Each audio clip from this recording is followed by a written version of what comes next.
Kim Pao serye, nakatakda ng ilabas.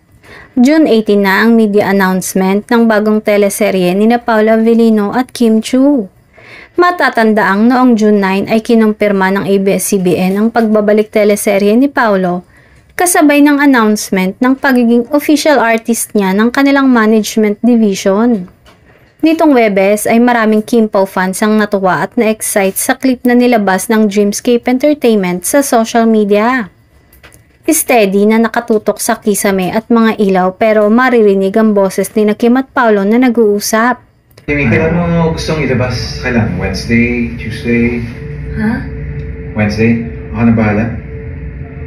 Sandali lang. Sige. Hindi ko siya. Ano ba ngayon? Okay, June 11. So Wednesday.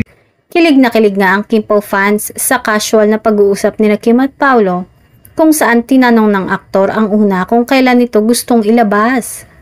Hindi naman nila sinabi kung ano ang gusto nilang ilabas pero sumang-ayon ng aktres kay Paolo na ilabas na nila ito next week. Nagsabi naman si Paolo ng posibleng araw at napili nga nilang dalawa ang Miyerkules na tumapat nga sa June 18. May ilang fans ang natagalan dahil need pa nilang maghintay ng 1 week. Pero may ilang fans din na nag-wish na hindi lang project ang ilalabas nila, kundi pati na rin daw ang relasyon nilang dalawa. Paandar ng Dreamscape, teleserye ba to? Sana relasyon nyo na ang ilabas nyo.